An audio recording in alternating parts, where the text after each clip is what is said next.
तमाम स्टूडेंट्स को आज के लेसन नंबर 21 यानी लेसियोने 21 में मेरी तरफ से अस्सलाम वालेकुम और खुशामदीद। आज के लेसन में हम समझेंगे आर्टिकोली इटालियानी। ये एक बहुत अहम हिस्सा है इटालियन ज़बान में। जितनी आपकी आर्टिकोली मजबूत होंगी उतनी आप फ्लुएंटली और ग्रामर के साथ इटालियन बोलने में महारत हासिल करने में कामयाब रहोगे। हमने पहले प्रेपोजिशनी समझी, आज हम आर्टिकोली समझेंगे। आर्टिकोली और प्रेपोजिशनी का आपस में गहरा ताल्लुक होता है जो कि हम आगे समझेंगे, लेकिन आज हम खसूसन स्पेसिफिकली आर्टिकोली इटालियानी के ऊपर फोकस करेंगे। आर्टिकोली इंग्लिश जबान में से आर्टिकल कहते हैं। सिंपल होती है, इंग्लिश में 3 होती है, आ एंड दा। खास चीज़ों के लिए दा। वोविल लफ्ज जो होते हैं, जो वोविल से शुरू होते हैं, उनसे पहले एन, जैसे an egg, an umbrella, an aeroplane, और आम चीज़ों के लिए आ। तो 3 होती है, समझना आसान होता है। इटालियन जबान में आर्टिकोली 11 होती है। अब 11 को समझना और 3 को समझना फिर जाहिर है कंफ्यूजिंग होता है जब आप 11 को समझते हैं। लेकिन मैं इंतहाई पुरुमीद हूँ कि आर्टिकोली पे जो हमारे लेसन चलेंगे 3-4 होंगे, जब आप ये मुकम्मल कर लेंगे तो आपका ये मसला तक हल हो जाएगा। इसमें आपको आइंदा कोई मसला पेश नहीं आएगा। लेकिन यह है कि मेरी दी गई हिदायत के मुताबिक इसे फॉलो करना है। अब यहाँ पर हम समझेंगे कि दरअसल आर्टिकोली कितनी होती हैं। आर्टिकोली इटालियन जबान में होती है टोटल 11, जो कि ये होती है: एल, लो, ई, ई, एल अपोस्ट्रोफ, ला, ले, उनो, उन, una, un अपोस्ट्रोफ। ये टोटल 11 होती हैं आर्टिकोली इटालियानी। अब इन 11 को दो हिस्सों में तकसीम किया जाता है। एक को कहा जाता है आर्टिकोली डिटर्मिनेटिव, जो कि ये 7 होती है: इल, लो, ई, एल अपोस्ट्रोफो, ला, ले। ये 7 जो होती है ये कहलाती है आर्टिकोली डिटर्मिनेटिव। आर्टिकोली इनडिटर्मिनेटिवी होती है ये 4: उनो, उन, una, un अपोस्ट्रोफ। अब तक हमने क्या समझा? हमने समझा कि आर्टिकोली जो इटालियन जबान में होती हैं वो टोटल होती हैं 11। ये दो हिस्सों में तकसीम की जाती हैं। एक होता है आर्टिकोली डिटर्मिनेटिवी जो कि ये 7 होती हैं। दूसरा होता है आर्टिकोली इनडिटर्मिनेटिवी जो कि ये 4 होती है। सबसे पहले हम ये समझेंगे कि ये आर्टिकोली डिटर्मिनेटिवी और आर्टिकोली इनडिटर्मिनेटिवी में फ़र्क क्या है, यानी किन हालात में हम इन 7 में से एक का इंतखाब करेंगे और किन हालातों में हम इन चारों में से एक का इंतखाब करेंगे। तो हम पहले ये समझेंगे। जब हम ये समझ जाएंगे कि किन हालात में हमने आर्टिकोली डिटर्मिनेटिव इस्तेमाल करनी है और किन हालात में हमने आर्टिकोली इनडिटर्मिनेटिव इस्तेमाल करना है, उसके बाद फिर हम शुरू करेंगे आर्टिकोली डिटर्मिनेटिवी और फिर एक एक करके हम समझेंगे कि कब इल लगेगा, कब लो लगेगा, कब ई लगेगा, कब ई लगेगा, कब एल अपोस्ट्रोफो लगेगा, कब ला लगेगा, कब ले लगेगा। और इसी तरह फिर हम इन चारों को भी समझेंगे। लेकिन सबसे पहले हम समझेंगे कि इन दो में फर्क क्या है और किन हालातों में हमने इन 7 में से एक यूज करना है, किन हालातों में हमने इन चारों में से एक यूज करना है। ठीक है, फोकस अपना बेहतरीन रखें, समझना है दोबारा देखना, और मैं कोशिश करूंगा कि इंतहाई आसान तरीके से, क्योंकि ये यूं समझ लें कि रील की हड्डी का किरदार अदा करती है ये आर्टिकोली। बहरहाल पहले समझते हैं आर्टिकोली डिटर्मिनेटिव।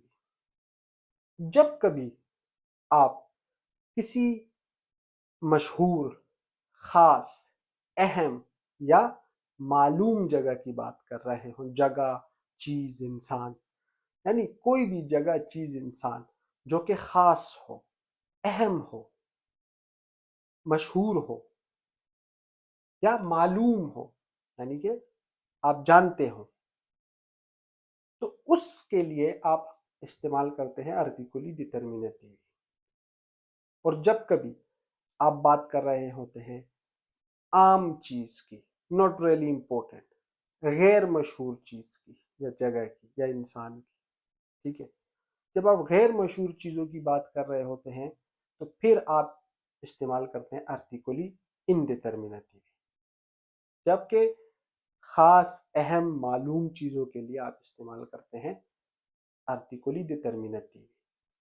ठीक है, मिसाल के जरिए हम समझेंगे। अब यहां मैं समझाऊं आर्टिकली डिटर्मिनेटिव। देखिए, नाम से वाजे है, जब हम कहते हैं आर्टिकली डिटर्मिनेटिव, डिटर्मिनेटिव का क्या मतलब होता है? इंग्लिश में डिटर्मिनेशन कहते हैं। ठीक है, डिटर्मिनेट, अगर मैं कहूँ सही una persona determinativo, इसका क्या मतलब? इसका मतलब है आप डिटर्मिन्ड हो, यानी कि श्योर होना, 100% यकीन होना। ठीक है, डिटरमिन इंसान जो होता है ना, वो श्योर होता है, मुतमईन होता है, यकीन के साथ, यकीन होता है उसे। ठीक है, मैं इस हवाले से I am determine for this, मैं इस चीज के लिए पुरुमीद हूं, या मुझे इस चीज को करने में यकीन है। ठीक है, यकीन होना, श्योर होना, मुतमईन होना, इसे डिटर्मिनेशन कहते हैं, डिटर्मिनेशन है। तो जैसा कि नाम से वाज़ेह है आर्टिकली डिटर्मिनेटिव, यानी जब आप किसी चीज के बारे में बात कर रहे हो जो डिटरमिन हो, यानी मालूम हो या खास हो, अहम हो, तो वहां आप आर्टिकली डिटर्मिनेटिव यानी ये साथ इस्तेमाल करते हैं। आर्टिकली इनडिटर्मिनेटिव इस नाम से ही मालूम है, इनडिटर्मिनेटिव यानी जिस पर आप श्योर ना हो, ना मालूम, नई, गैर मशहूर, तो वहां आप आर्टिकली इनडिटर्मिनेटिव इस्तेमाल करते हैं। अब मैं आपको एक मिसाल दूं। फर्ज करें आप एक शहर में रहते हैं, वहां एक साहिल समंदर है। अब जिस शहर में आप रहते हैं वहां एक ही साहिल समंदर है। ठीक है, साहिल समंदर को इटालियन जबान में कहते हैं स्पियाजा। अब एक ही साहिल समंदर उस शहर में है और आप उस साहिल समंदर पर पहले भी जा चुके हैं, लेकिन इस दफा जाते हुए आप रास्ता भूल गए। अब आपने रास्ते में एक दुकान पर रुके, एक कॉफी शॉप पर रुके, आपने वहां काम करने वाले शख्स से पूछना है कि साहिल समंदर कहाँ है। अब ये वो हाल है जहां आप जिस साहिल समंदर की बात कर रहे हैं वो आपको पता है, मालूम है, और जिससे आप पूछ रहे हैं यकीनन उसे भी मालूम है, क्योंकि वो वहां काम कर रहा है, उस शहर में रहता है, तो जाहिर है एक ही साहिल समंदर है, तो उसे भी पता होगा कि आप किस साहिल समंदर की, बेशक वो ना गया हो लेकिन उसे पता तो होगा कि एक साहिल समंदर है इस शहर में। तो चूंकि अब एक मालूम साहिल समंदर की बात हो रही है, ठीक है, अब एक मखसूस साहिल समंदर, क्योंकि एक ही है तो खास हो गया ना, तो अब एक मखसूस और मालूम साहिल समंदर की बात हो रही है, तो आप उससे ये नहीं कहोगे कि दोवे उना स्पियाजा, आप कहोगे दोवे, दोवे ला स्पियाजा। ला आया आर्टिकलो डिटर्मिनेटिवो से। अब ला क्यों आया आर्टिकलो डिटर्मिनेटिवो, क्यों आया? क्योंकि जिस चीज की बात हो रही थी वो मालूम थी, वो मखसूस थी। अब दूसरी मिसाल आर्टिकलो डिटर्मिनेटिवो की। Oggi è il 30 aprile, आज 30 अप्रैल है। Oggi è il 30 aprile, आज 30 अप्रैल है। अब देखें 30 अप्रैल क्या है? तारीख है, लेकिन इसमें खास क्या है? खास बेशक कुछ नहीं है, लेकिन मालूम है। समझ में आई बात? ना मालूम तो नहीं है, एक मालूम चीज है, क्योंकि हर साल आता है, कैलेंडर पे है, सब जानते हैं, एक अहम, एक दिन है, एक तारीख है, एक बड़ी चीज है, क्योंकि 30 अप्रैल एक कैलेंडर का दिन है, तो ये एक तरह से खास ही हो गया और मालूम भी हो गया, क्योंकि 30 अप्रैल तो सबको पता है कि 30 अप्रैल क्या है। तो हम जब हम 30 अप्रैल की बात करेंगे तो हम आर्टिकलो डिटर्मिनेटिवो लगाएंगे, इल डिटर्मिनेटिवो इसलिए लगाएंगे कि जिस चीज की बात हो रही है वो मालूम है, वो खास है। एक और मिसाल, सोनो ले 16 यानी सोनो ले 4। अब सोनो ले 4 यानी 4 बज रहे हैं। अब यहाँ पे क्या आया? आर्टिकलो डिटर्मिनेटिवो ले। अब क्यों आया आर्टिकलो डिटर्मिनेटिवो? इसलिए आया क्योंकि जो 4 बजे का वक्त है वो भी घड़ी में मालूम है, हर किसी की घड़ी में 4 बजते हैं, रोज बजते हैं, सबको पता है कि 4 बजे, 4 बजे क्या है, वक्त है, तो सबको पता है। तो एक मालूम चीज है, इसलिए इससे पहले भी हम आर्टिकलो डिटर्मिनेटिवो यानी ले लगाए। अब ला फ्रांचा, अब फ्रांस की बात हो रही है। अब फ्रांचा एक मुल्क है, बेशक कोई वहां ना भी गया हो, लेकिन तकरीबन सबको ही पता होता है कि फ्रांस क्या है, क्योंकि खास चीज है। बेशक आप गए नहीं है, आपने देखा नहीं है, लेकिन फिर भी वो खास है क्योंकि एक मुल्क है, एक बड़ी चीज है। तो हम उससे पहले भी आर्टिकलो डिटर्मिनेटिवो लगाएंगे। अब फिर होती है आर्टिकोली इनडिटर्मिनेटिवी। अब जब हम आर्टिकोली इनडिटर्मिनेटिवी की बात करते हैं, तो ये वो आर्टिकोली होती है जिसमें हम गैर अहम, नामालूम, गैर मशहूर चीजों की बात करते हैं। ठीक है। अब आप दोबारा वही स्प्याजा वाली मिसाल ले लें, साहिल समंदर वाली।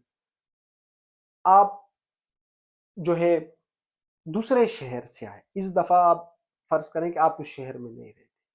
ठीक है। आप दूसरे शहर से आए, आप पलेर्मो आए, इटली का शहर पलेर्मो, आप पलेर्मो आए। अब आप जाना चाहते हैं एक साहिल समंदर पर। आप चाहते हैं कि मैं साहिल समंदर पर जाऊं, थोड़ा समंदर देखूं, इंजॉय करूं, लेकिन अब आपको रास्ता नहीं पता साहिल समंदर, और आपको ये भी नहीं पता कि करीब तरीन कौन सा है, दूर कौन सा है, और टोटल कितने साहिल समंदर हैं इस शहर में। हो सकता है 10 हो। तो चूंकि आपको जाना तो साहिल समंदर है, लेकिन आपको नहीं पता कि आप किस साहिल समंदर जाएंगे। तो आप कह रहे हैं कि कोई सा भी साहिल समंदर हो, कोई खास साहिल समंदर नहीं है जिसे आप ढूंढ रहे हैं। तो अब आप रास्ते में अगर किसी से पूछेंगे, तो फिर आप इस तरह पूछेंगे, sto cercando una spiaggia qua vicino। अब आपने कहा una spiaggia। अब यहाँ क्या आया, आर्टिकोलो इंडेटर्मिनेटिवो, una spiaggia। क्यों una यानी आर्टिकोलो इंडेटर्मिनेटिवो, क्यों? क्योंकि अब अब जो इस हाल में जो आप बात कर रहे हैं, आप एक खास साहिल समंदर की बात नहीं कर रहे, एक मालूम साहिल समंदर। आपको नहीं पता आप किस साहिल समंदर की बात कर रहे हैं। आपको गर्ज सिर्फ ये है कि कोई सा भी साहिल समंदर हो। तो आप उससे ये कहते हैं कि sto cercando una spiaggia, मैं एक साहिल समंदर ढूंढ रहा हूँ यहाँ करीब में।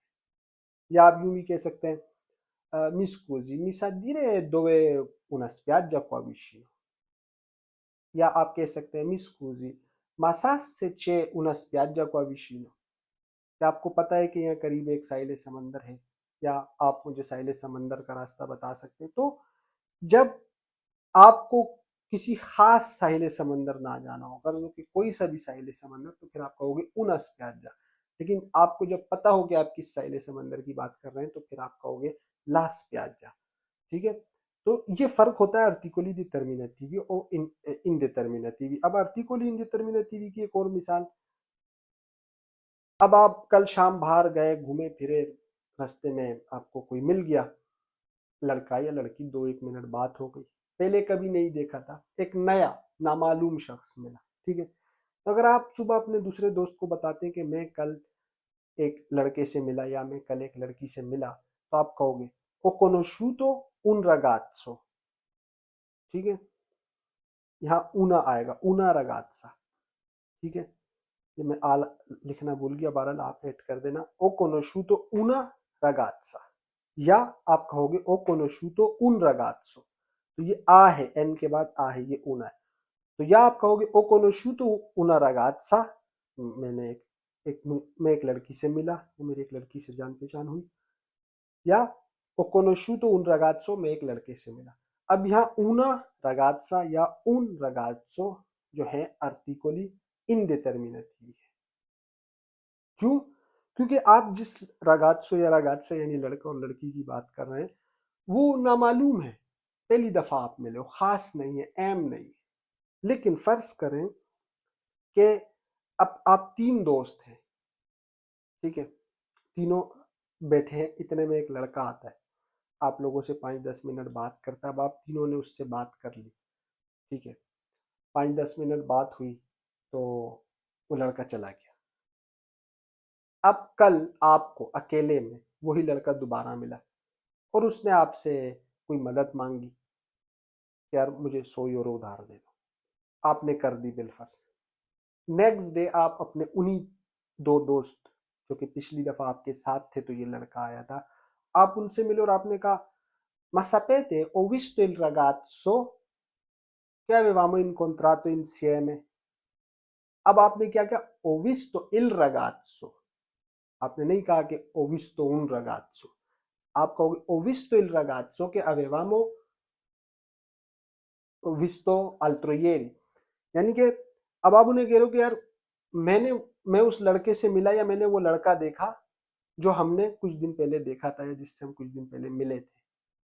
चूंकि अब आपने इल क्यों लगाया, ho visto il ragazzo, अब आप अपने उसी दोस्त को कह रहे ho visto il ragazzo che avevamo incontrato l'altro ieri। अब आप il ragazzo क्यों कह रहे हैं, क्योंकि अब वो अब वो मालूम हो गया, क्योंकि जिनको आप बता रहे हो कि मैं लड़के से मिला, उनको पता है कि आप किस लड़के की बात कर रहे हैं। तो जब किसी चीज, जगह, इंसान, किसी भी नाउन की जब मालूम हो, मशहूर हो, बात कर रहे हो, तो आर्टिकली डिटर्मिनेटिव लगती है। नामालूम, गैर मशहूर, आम हो, नई हो, तो फिर आर्टिकली इनडिटर्मिनेटिव लगती है। तो ये फर्क होता है आर्टिकली डिटर्मिनेटिव और आर्टिकली इनडिटर्मिनेटिव। अब मिसाल एक मैं आपको वैसे ही छोटी एक मिसाल दूं कि आप एक इलाके में रहते हैं, गली के कोने में एक दुकान है, वहां से आप रोज स्पेजा लेते हैं, सोडा सल्फ लेते हैं। आज सुबह आप गए, दुकान बंद थी, नॉर्मली 12 बजे खुल जाती है, आज 2 बज गए, दुकान बंद है। अब आप 7 वाली दुकान को कहते हैं ma perché il negozio è chiuso? अब आपने क्या कहा, il articolo determinativo। अब आप दूसरे बंदे से पूछ रहे हैं perché questo negozio, ma perché il negozio è chiuso?